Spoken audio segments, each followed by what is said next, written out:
Hello, today is March 25th, 2010. We're meeting today with Mr. Roy Laman at his home in Fort Collins, Colorado. My name is Brad Hoops. I'm the interviewer for the Northern Colorado Veterans History Project. Welcome, Roy, and thanks for sitting down to tell your story today. Glad to be here. Good. Let's start out, if we could. Tell us a little bit about yourself, your date of birth, where you were born, a little bit about your family. My birth date is July 14th, 1918, and I was born in Denver, Colorado. I was born in St. Luke's Hospital, and I think that pretty well. Did you have any brothers and sisters? I have two brothers. Both of them have passed away. And where were you in line there? I was in the middle. Middle? Okay. Okay. Well, before we start into your military experience, one thing I always like to ask before that, another major event during that time was the Great Depression. Do you have many memories of that? And were you affected by that at all, your family? Well, I'm sure my family was affected pretty difficultly. I don't think that I can recall any of that because of my age. Sure, right. Okay. So you went through the school system in Denver and graduated from Denver. What year did you graduate? 1943, I think. I'm not sure of that. From 18. 18. You probably graduated like 1936 or 30. something. Yeah. What did you do after high school then? Well, I worked with my brother, and he had been handling the Red Cross donations for the war, and I helped him on getting that all put together. After high school? After high school.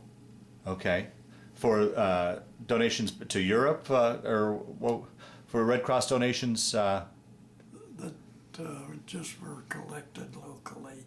Oh, okay. Okay. Community chest, I think. I'm sorry? I think it was called community chest. Oh, okay. In those days. Okay. And were you working for him when the war broke out? I was working for the McCall Corporation when the war broke out.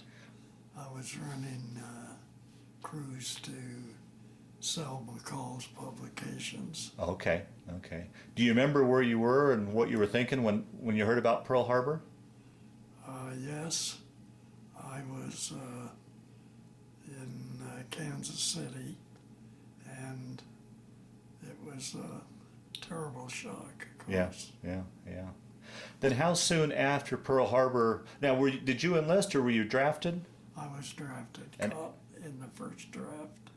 Right, then how soon after Pearl Harbor were you drafted and then you went off to boot camp? Right away. He was drafted in 1940. Oh, so you were in the pre-war draft? Yeah. Yes. Oh, okay. And he heard about, Roy, if I can remind you, you heard about Pearl Harbor. You were at Sunday dinner with family. Yeah. In Boulder. In Boulder. Boulder, yeah. Not Kansas City. Yeah. And his aunt didn't want to say anything about it and spoiled the family gathering. He was that? in service. Oh, so you were still in the service then at the time? Yes. Okay. And immediately went back to your base, or where did you go after Pearl Harbor then? Well, I was sent down to Fort Hood, I think it is, down in Texas, and I can't remember the date. Oh, that's fine. Mm-hmm.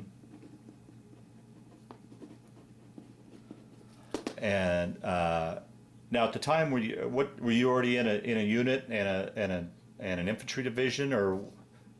Well, I was assigned to the 3rd Armored Division, and in the 2nd Armored Signal Battalion.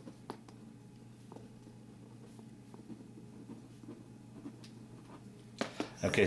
And I went to school in the Message Center as a schooling for code clerk, and ended up being able to handle secret and top secret communications for the 3rd Armored Division. Is that right? Oh, wow.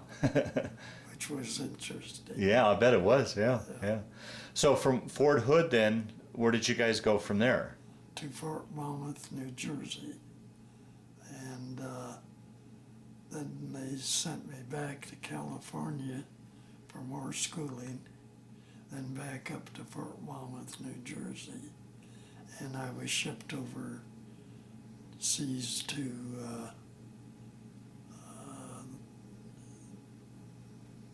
the war over there. Now, let me ask, that always begs a question. Here's a boy from landlocked Colorado. How was that Atlantic crossing for you? How was that ship ride across? Did you get your sea legs? It was, I didn't get seasick, but I went over on the Ile de France, which was one of the capital ships of that time, and they had boarded it all up and had bunks hanging. I don't know how many thousand there were on that one cruise, and I think it was about 10 days. Now, did you go over by yourself, or were you in a convoy, or? We were in a large convoy. That must have been a sight to see. So it was. And we landed in Scotland, and it was interesting. The women there, this is maybe 3 o'clock in the morning, had lined up and had cookies and, made a lot over us. Oh, wow. But we came then through Scotland, Ireland, Wales, into Bath, England. Now, roughly what time period is this? Was this? Well, the amount of time you mean? Well, roughly what year, time of year? Was it like 42, 43? Do you want? 42. 42? Okay. In the spring, summer, or fall, do you? Well, no, it was 43. 43? In the spring. Okay. Roy, what about the bagpipers? Were they there when you got there, or did they yes. play when you left? No, when we, as we got off of the ship, the bagpipers were playing. Wow. And it was a very, very interesting Oh, sure. Yeah. time. Okay, so you guys work your way down to Bath and continue your story from there then. Well, it was a place where I was schooled some more for the 3rd Armored Division and for becoming a code clerk. And while here, it was interesting, Brad, what happened to the family and friends back here, because his father was born in Germany. Wow. So Yeah.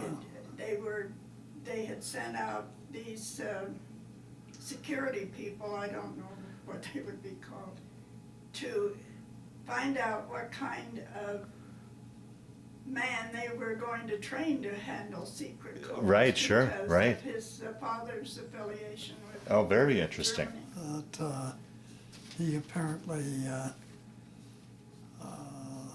passed in flying colors. Yeah. They did quite a search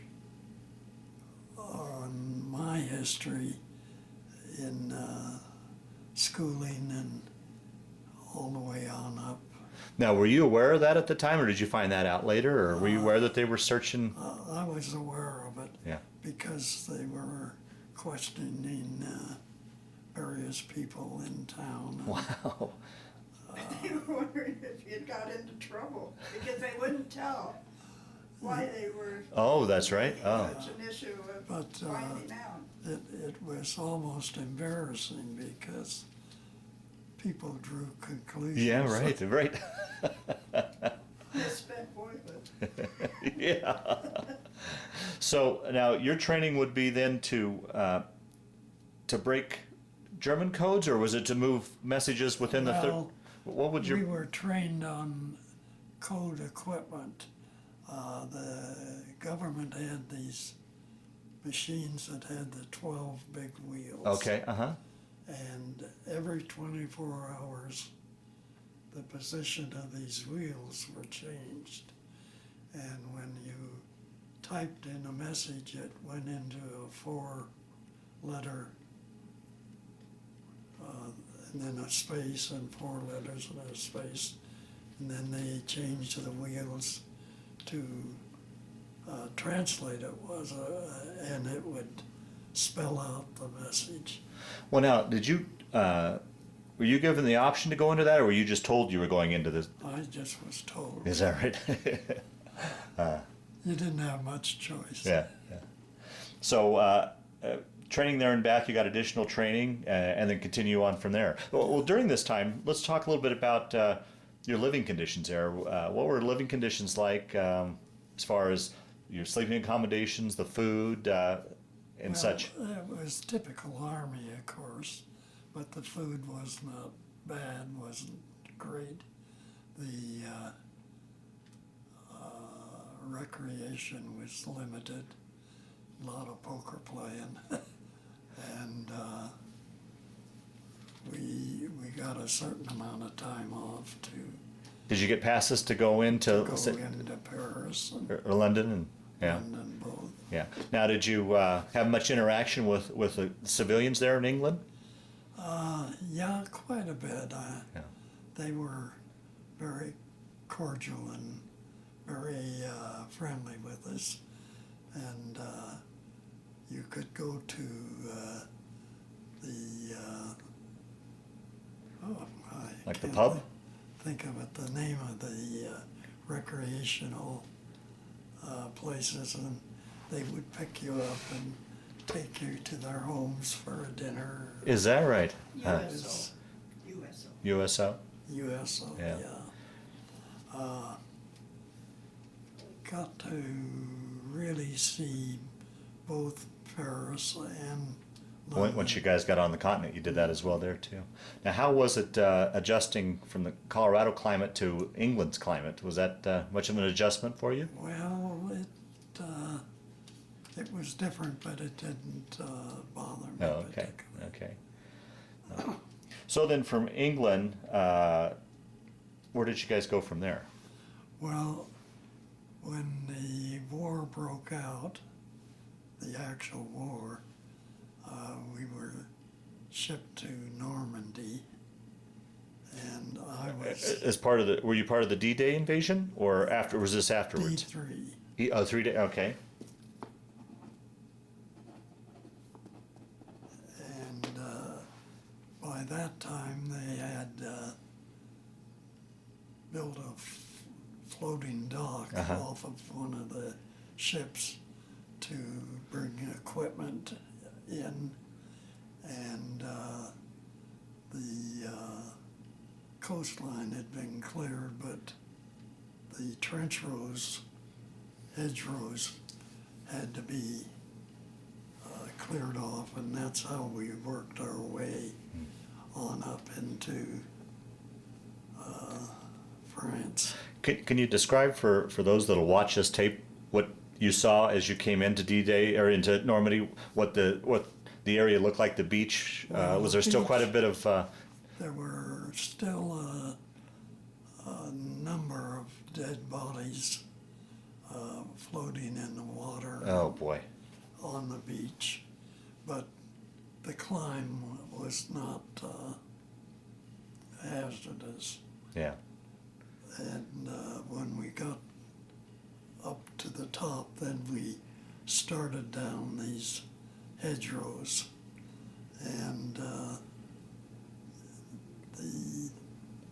it was fairly safe.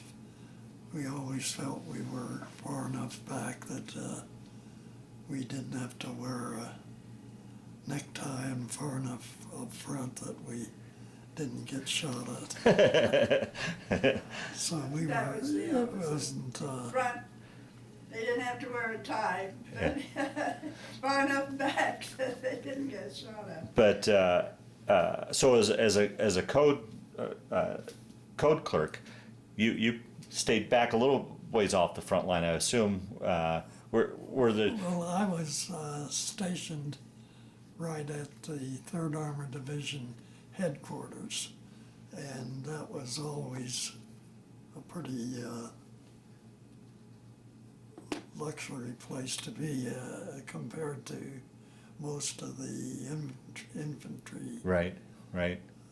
soldiers. So you guys are moving now across France.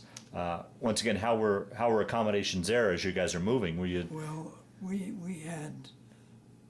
always had good accommodations, and the headquarters companies were always billeted in either government buildings or private homes. Okay. And they took good care of the equipment and the furniture and the likes. I mean, there was no rowdiness. right? I imagine as a code clerk, you had privy to a lot of information on how the war was going, and Yes. and Of course, that was super confidential and had to be kept accordingly. right.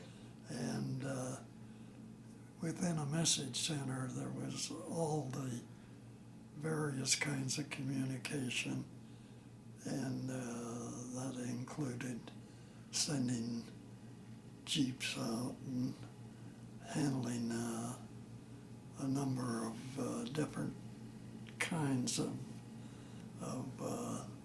methods of communication. Right. Oh, fascinating. So continue your story after Normandy. You guys are moving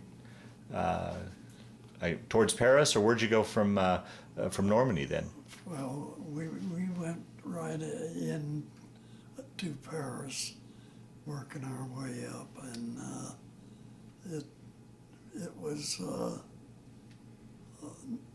not comfortable because conditions were war conditions, but we were very fortunate really to have what we did have. And there was a lot of bartering going on, cigarettes and food and that kind of thing. With the civilians, or The civilians. okay, And I met a family in Holland that became very close, and they had a little 8-year-old daughter, and I took her under my wing, Oh, wow. as you'll see later. That family took very good care of us, and I can remember we went to church with them on Christmas Eve, and it was just a beautiful experience. oh wow. Well, now how did you come to meet this family? Well, I was assigned to billet in their home, Oh, okay. and so that was the way we met. Was there? I know Paris was pretty much untouched, but how were conditions in this town in Holland? Was there a lot of damage and such, or? Oh, there was damage, but there were also was certain parts of it that were not hit by the advancement was so fast by comparison at the time that this war is going on, that there's lots of places that weren't hit. For example, this was great wine country, and they were very careful to not destroy all that wine that so they didn't hit certain buildings and the likes. Well, it sounds like you guys were on the move quite a bit. How long did you were you with this family then? Oh, maybe 3 weeks. Oh, really? Oh, wow. Was it awkward to be living in somebody's house with them, or did you adjust quite quite easily, or? Well, we didn't actually live there, but we billeted, but we had slept in ditches that we dug. It was a kind of strange combination of family life and Army life. medical or army life. So you're living out under the out in the conditions. What was that? What was that like? I mean, what time of year was this? Was probably in the spring of. Spring, and so the weather wasn't bad. Oh, okay. And of course, we took full advantage of everything that we had to barter with, and that made life a lot easier too. And so with this family, you were helping. Were you helping them out as well? Were they from the war? Were they poor? Or Well, they were not unlike all families. There was a great food shortage, and we were able to provide them with some very nice things. Chocolate to those people was just, it was like gold. Wow. And we had access to chocolate bars or cubes. And you can't imagine how much they appreciated that, of course. Wow. And you said they did a lot for you. What were what would they do for you as far? Well, it was the food and what they shared with us, and I think I mentioned here that Christmas Eve that we had family life. Oh, wow, wow. It was wonderful. Did that help take away from the fact that you're away from home for Christmas at all? Yeah, quite a bit. Yeah. Roy, tell Brad about what they thought of the can of corn that, the cans of corn that you and your buddy brought. I brought over a can of sweet corn, and For food. I couldn't understand. They kind of turned their nose up to it, but they had never tasted corn over there. Is that right? The corn to them was cattle. Oh, okay. That was just a little interesting. Yeah. And they wouldn't eat that. Really? Now, did they speak English, or how was communications between you? The communication was pretty good. They spoke fairly good English, and we spoke very broken Holland and German, but in the sign language. Yeah, right, It right. works out very. And you said within these 3 weeks, and obviously looking at the picture, you became very close to this family, and particularly the little girl. Yeah. Yeah. At this time, then you had to leave, and you continued on with the front, or what made you leave, depart? We moved on up in through France and up the hedgerows and in Luxembourg and finally into Germany, and then we progressed as the tank division moved ahead. We moved ahead, but I was fortunate because when you're right at the headquarters, you have much of the best living that you could have compared to the average soldier. Right. And I appreciated it. Yeah. But I can tell you, no matter what wars, it's hell, the destruction, and there's nothing good comes out of. Can you describe, particularly like myself and others that watch this that have never been in battle and been in war, what you were seeing as far as destruction as you were driving, as you guys were moving? Oh, you see the homes and the people, and as we were convoyed, but the people are out there and they are pleading for a little food, and we were throwing candy to the kids and doing the best we could. But it's a horrible, horrible thing to see that destruction and what it does to the human part of the where you're going through, to see this sadness and the hunger, and it's just hell. Well, you said you didn't really have the rough conditions as the frontline infantry soldier, but you were seeing this as you were going along. How did you deal with that? That had to play on you a little bit. How did you deal with that, seeing that day in and day out? Well, it's difficult, and I think you have a tendency to hold those feelings in. You don't, you can't be part of every. Yeah. You get kind of callous to it, maybe, or. You have to. Yeah. Almost. Yeah. Wow. You mentioned being callous. I think that's a very good expression, but you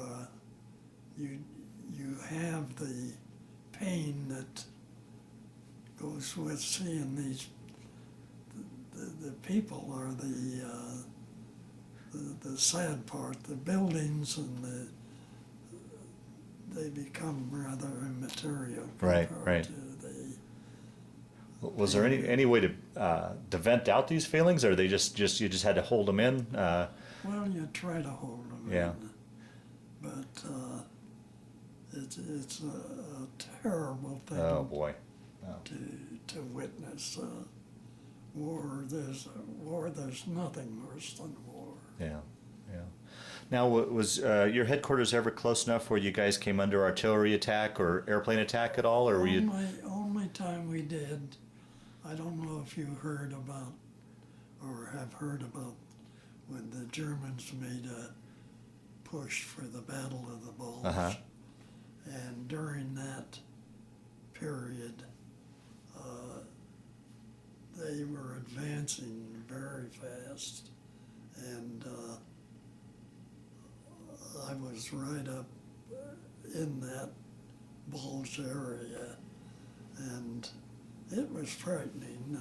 Wow.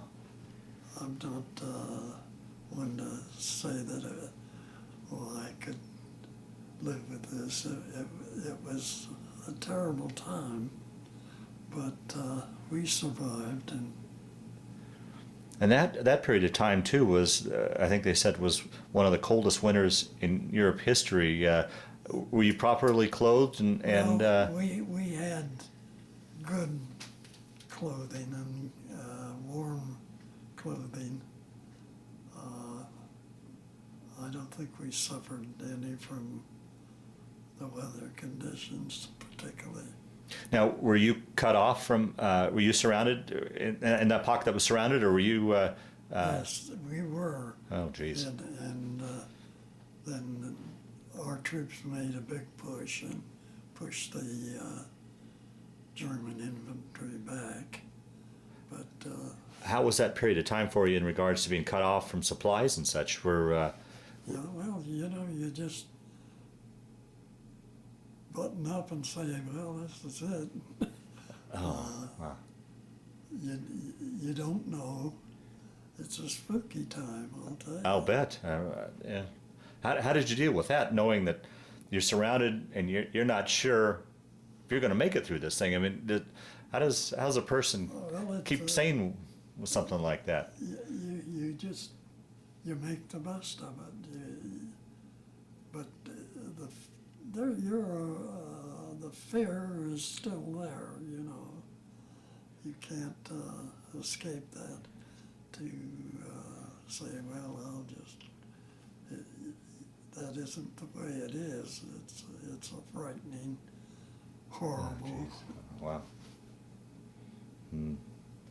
So our troops finally break through, and it must have been a relief once they broke through and relieved you guys and got to you guys, and supplies got in, and Oh yeah. Then from there on, all the way up, it was. I was very fortunate. The position I had, we had the best of what the Army could provide, both in food and housing and transportation and all of that. We were at a part of the headquarters movement. And how far did you push before Germany finally surrendered? Where were you when Germany? Well, in a town called Bad Nauheim, Germany, and I think that was maybe 40 miles out of Berlin. Oh wow! And I was stationed there for a long time after the peace was signed. Because Bad Nauheim, they kept me there because of the background and experience, and they were getting ready to ship me to the Pacific Theater. Yeah. Oh no! After all you've been through, now you. I knew I was going over there, and I didn't like the idea, but I wasn't totally worried about it because I knew there I'd still be in a fairly safe position. Headquarters position. So, yeah, I was very fortunate, and I knew I was. Wow. But so then, finally, the war ended in Japan while you were still in Europe, or were you on your way to the Pacific when? No, I was in the Bad Nauheim. Okay. Just sitting there when the war ended. Then, because of having that background, I don't know, but they held me there for, they had the point system. Right. But they disregarded that. Is that right? And finally I got assigned to a ship and was glad to be going home. I'll tell you. Well, now after the war ended, was there any more use for what you were doing? Were you still sending coded messages back to various places, or was your job pretty much settled down at that point? Well, actually, I wasn't actively doing it, but they held me there just in case. And the points didn't count a bit. Oh, that had to be frustrating. But then when the war ended and I knew it was over, it wasn't nearly as bad. But they sure held me there a long time. Oh boy, that must have been a relief when you heard that the Japanese had surrendered and knew that, boy, I made it through this thing. I'm not going there. Yeah. I hadn't put too much thought into what it would be like over there, but I knew it wasn't going to be pleasant. Yeah, yeah, yeah.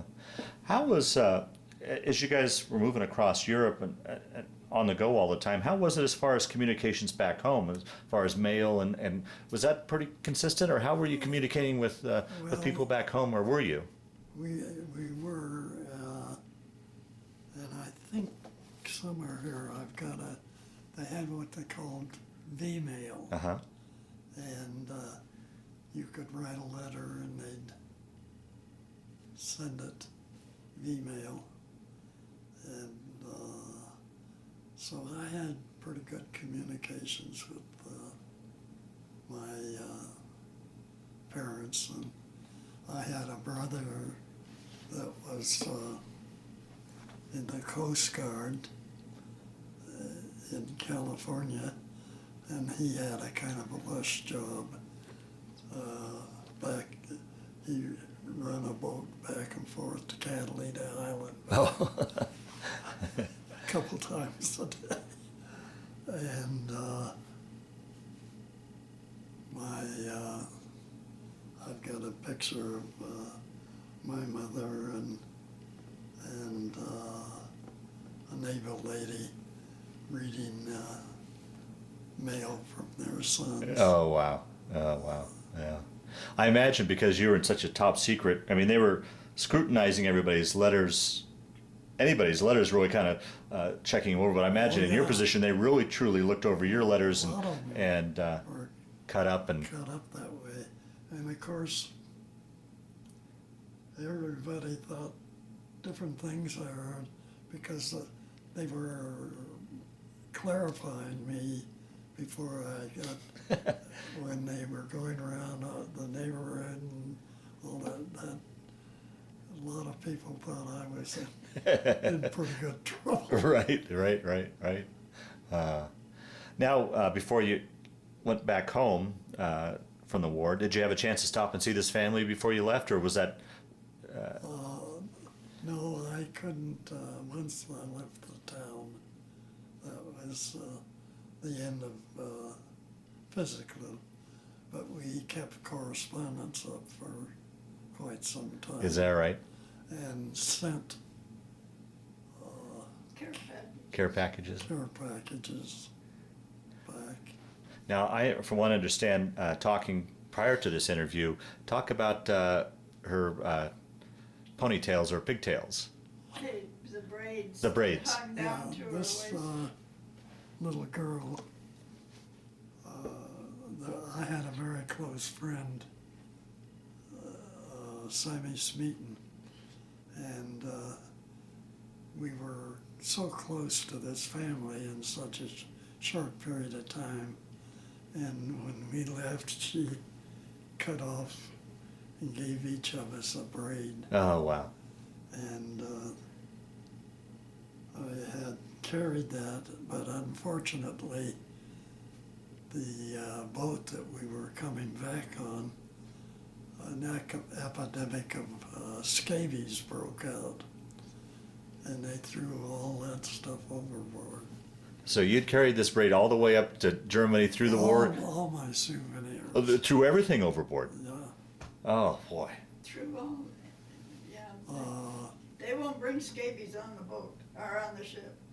And he did return on the Ile-de-France, wasn't it, Roy? The Ile-de-France. Is that right? Yeah. Yeah. And was that trip back pretty uneventful, or? Well, we knew we were coming home. Yeah. And but it was about a 10-day trip. Yeah. And this was such a beautiful ship, but it was amazing how they had put up wooden barricades over all the beauty of that ship, and then they hung these barracks, and there was about, as I say, about 10,000 Oh, jeez. guys, and you lived meal to meal, and if you were subject to getting seasick, there was enough. But you never had a problem with seasickness? had a I'll be problem. darned. Yeah. Now, where did you guys land in the States? We landed in Scotland in the States. Coming back home. You know, they landed in New York. So you got to go past the Statue of Liberty, and Yeah. you got a chance to see that. Got to see that. That must have been a great feeling to be back home. Now, how long were you roughly overseas then, over in Europe? I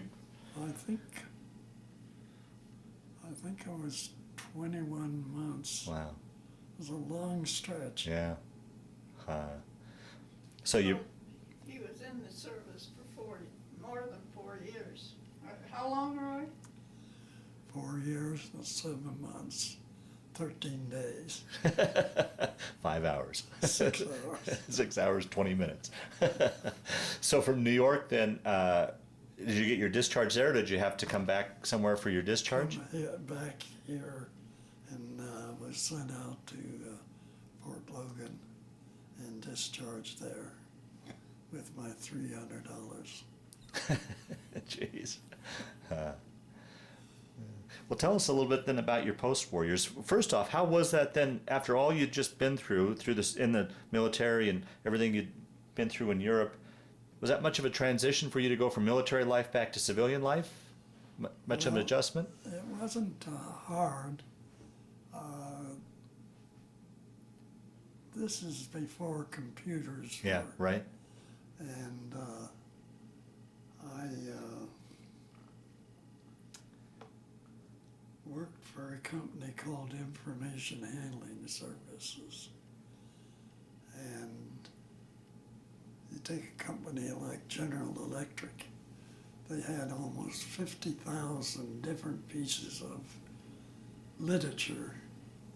And I was involved in working out a system of determining when a request was made whether they qualified for the amount of literature that they were asking for, because they had to control this tremendous amount of printing and shipping that out. Wow, wow. It was interesting.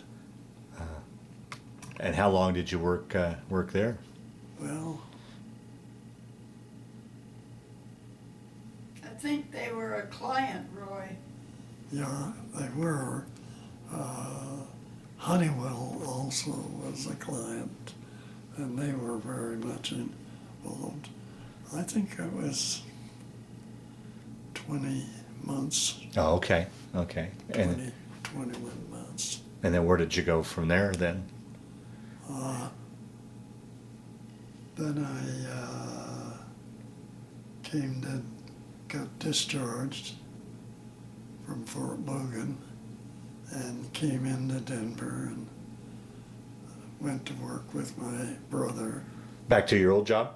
back to the old job. No, his brother by this time had bought a letter shop business, and Roy joined Went him at into that it. time. We got A into printing type shop? printing and distribution of literature. Okay. Okay. There were funny stories that he had while he was in service. Yeah, remind him of that. Let's add these for sure so we don't forget them. Well, he spent a lot of time stateside before he was sent over. I learned all this after because I didn't meet him till after. Remember what you said when there was a gas alert? You know that that gas they used in World War I Oh. scared World these War II. the servicemen to death. Oh, sure. It was, We had we ran for our gas masks, but we forgot to put them on. he ran all the way to get it, and then ran all the way back to the barracks before he thought to put it on. And he was that scared. Oh, boy. The threat of gas, really, because they had seen what happened In World War to I? the fellows in World War I. Sure. but also he almost brags about being, you know, they had the postings on a bulletin board when, remember when you were, Well, I made sergeant and got busted down on the same order. How'd that happen? Well, I was in charge of this message center, and there were a bunch of guys that wanted to go into town, and so I let them take a Jeep out, and they wrecked the Jeep. So so I got I got made a sergeant and got busted down. But I actually, I never was really in the Army from the standpoint of Army grades. I was always in the tech side, warrant officer type of classification. Now, being stationed at the headquarters, did you ever come across any famous generals or Oh, Patton? Yeah, on a number of occasions. is that right? What was he like? Did you get a chance to? Oh, he was very cordial. Oh, is that right? Yeah. Always made it a point to speak to soldiers. You know, he's a busy man. Yeah, but yeah. He always took a moment or two to talk to two or three of them. And his inquiries were always, how were they treated, how was the Is that- food, how. He was, I think he was a great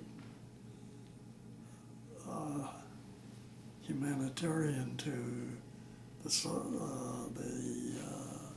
soldiers. Wow.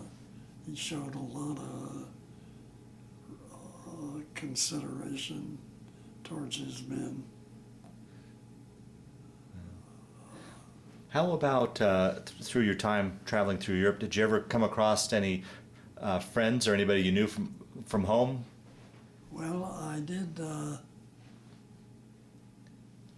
met a fellow from New York, and we kept up a correspondence for a number of years, but over the period of time, that fell by the wayside. Yeah, yeah.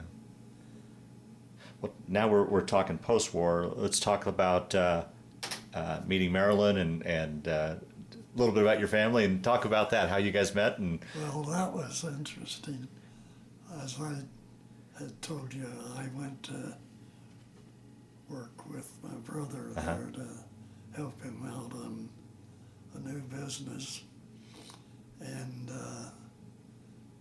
we'd advertised for a bookkeeper. And we were in this old building in downtown Denver, an old loft. And on 15th Street, the Enterprise Building. she came to apply for the bookkeeping job. I made up my mind I wasn't going to work there. And then she, Before I was interviewed. Well, you know, I was young and dumb. I think I was 17 or I forget how old I was. And I was very modern-minded, and I wanted to work in a bright, cheerful area, modern office.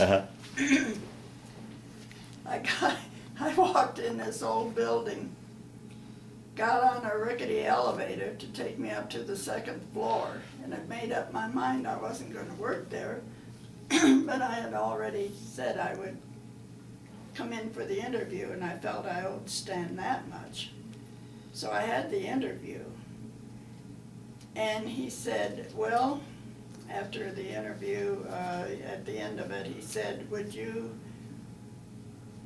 mind, before you make up your mind, staying the rest of the afternoon, just help me with whatever. I said, sure.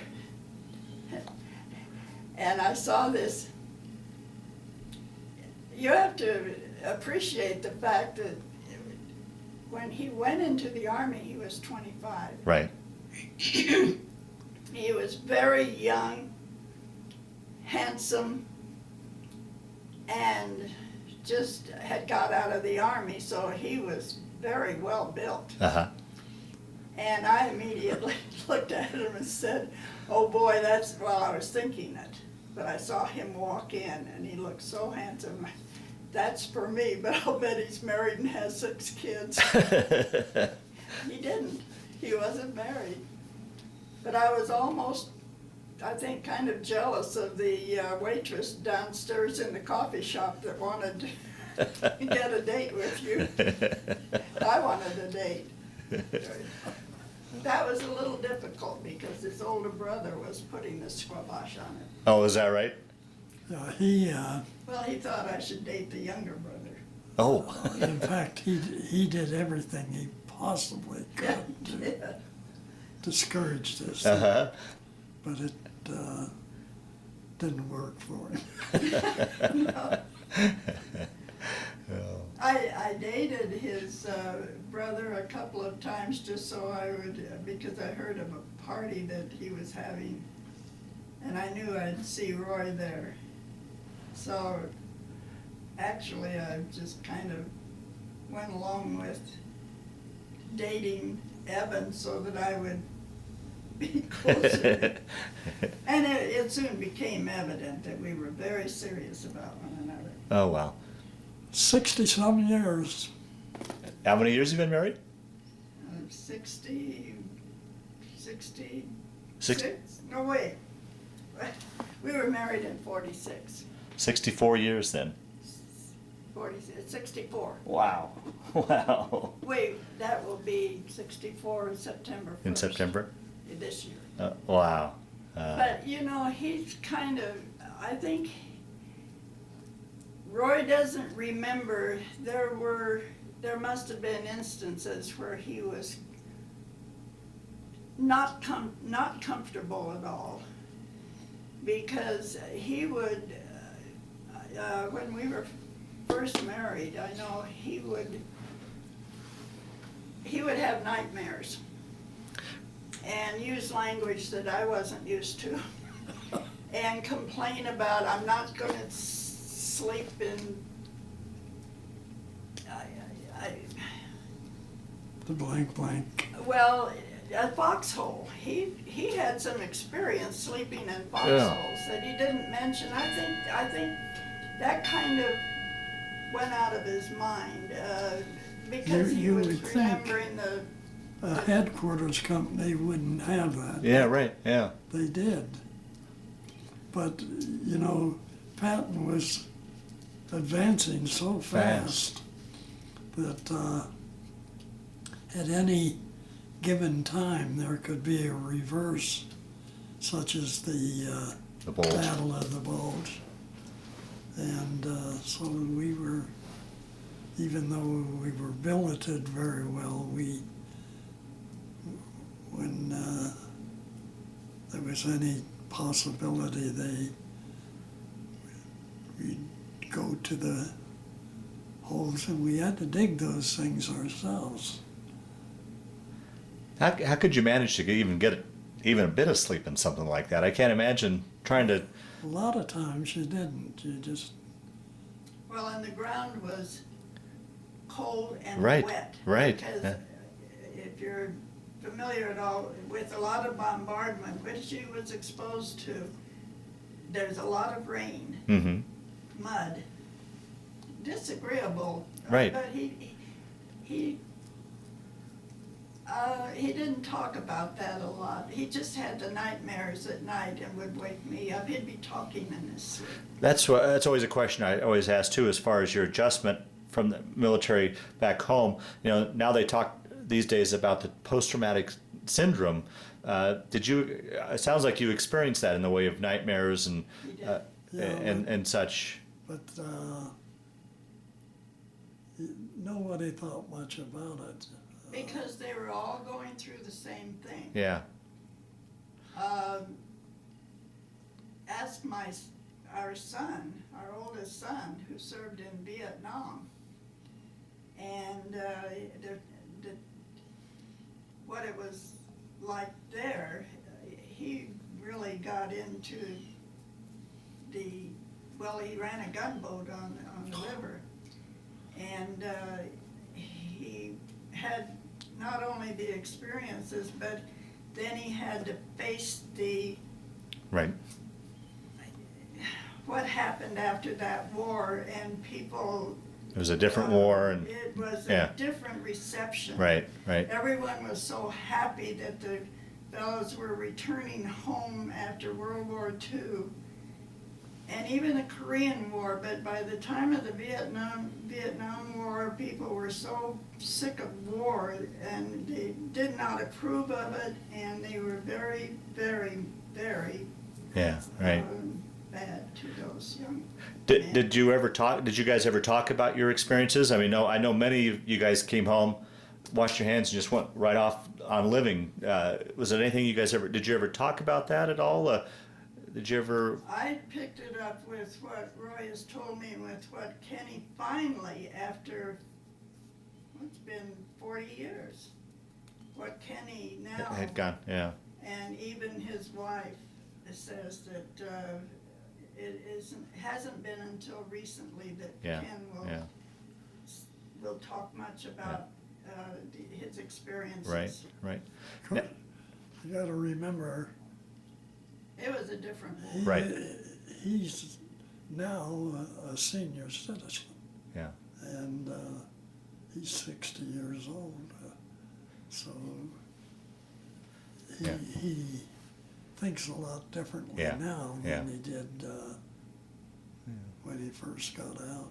Now, when you got home, did your mom ever talk about what she was feeling with you overseas, and not truly knowing your situation? Did she worry a lot? Did she ever talk about her feelings about how? Well, you'd have to know her. She could put up such a good front. Oh, okay. I don't know what her inner feelings Oh, were, okay. but she always had a good positive. Dad Laman was from Germany. Mother Laman was from Sweden. And they met here in Denver. And I think those people were so used to, they weren't spoiled in any sense of the word. They earned what they had. They earned it, and they didn't question. They didn't talk a lot. No, I think it was more the conversation between members of families then, it was, let's go on. Right. Now, did you ever, in the time over there, were you anywhere near where your father was from? I wasn't sure enough Okay. to know. Okay. Germany isn't that big. He was barely Yeah. there. Yeah.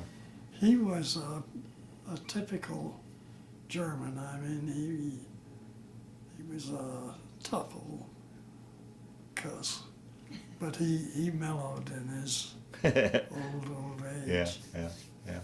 So, children, you talked about your son. Any other children, grandchildren, great-grandchildren? Well, we got a flock of them. 5 boys. Five children? Well, 5 boys. And we lost one in an automobile accident.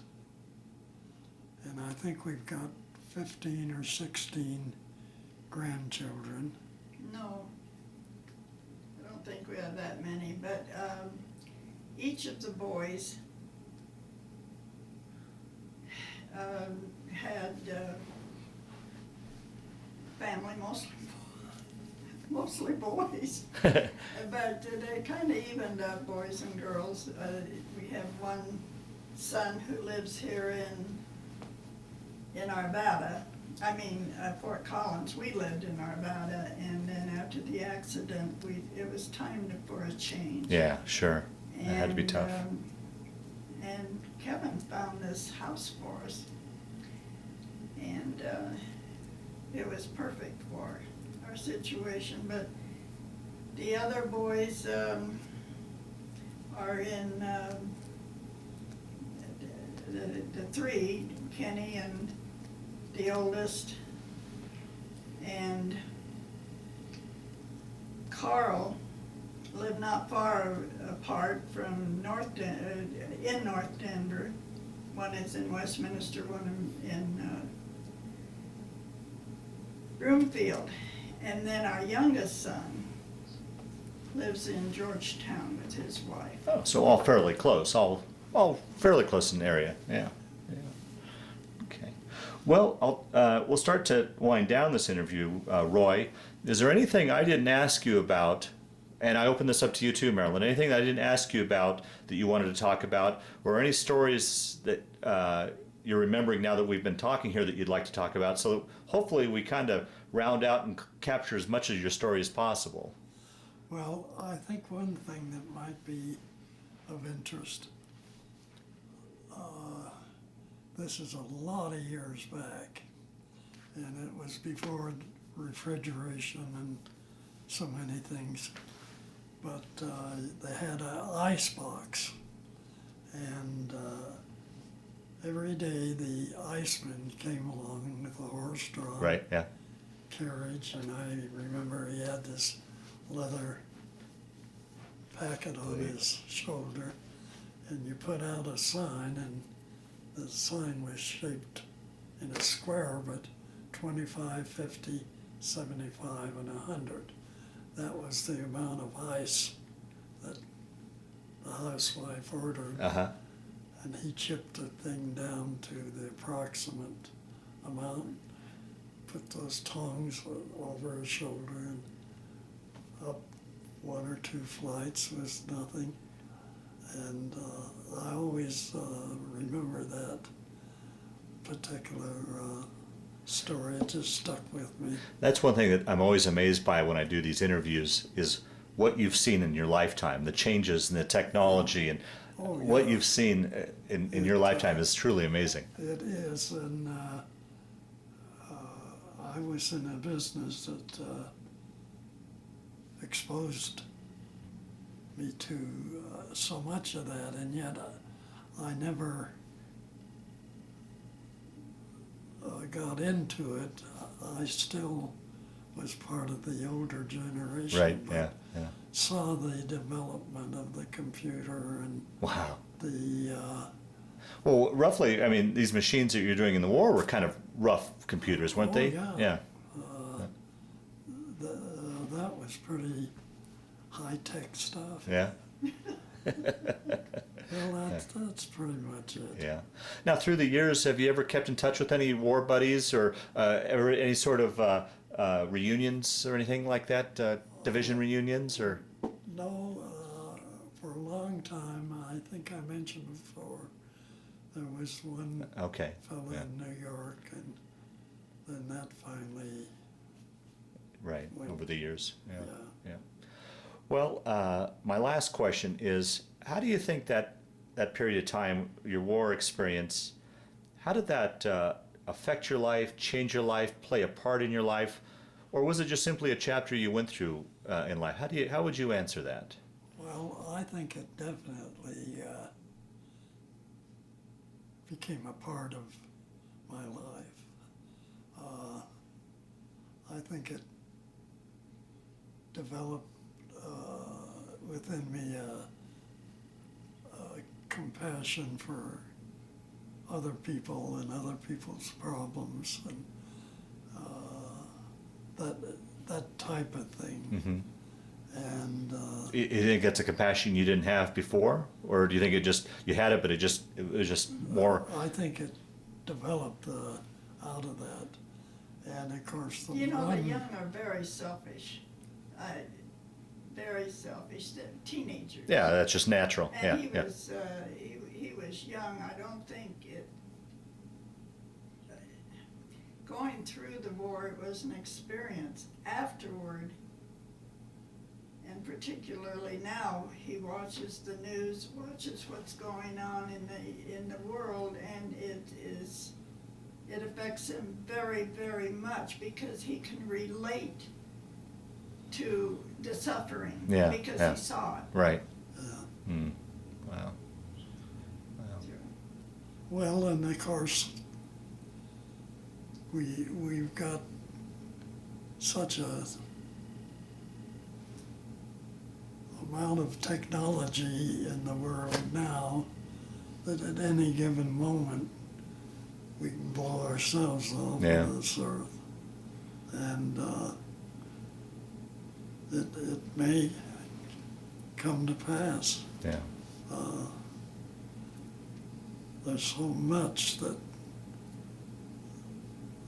is available to the people that would like to wipe us off the face of the earth that you never know. Right, right, right. And I will correct myself rather than, I shouldn't have said selfish, self-centered. Self-centered, yeah, yeah. And that's just Yeah. natural for people that age, yeah.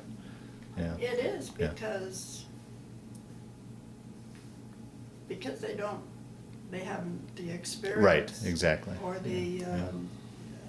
you know, many are completely unselfish, but they Right. are self-centered. Sure, sure. Do you have children? Uh-huh. Then you know.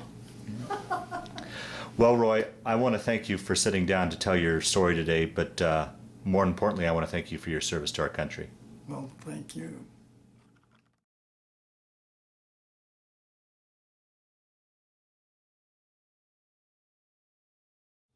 This is a picture of my father and myself in our home at 860 South Sherman Street in Denver, Colorado. Wow. This is a picture of my old Navy neighborhood kids. We had Lollipop Day, and that was the whole neighborhood gang in those days. And you're right there. That's correct. Yeah. And you said your brother's in the picture as well, so great old, that's an old picture, huh? A long time ago.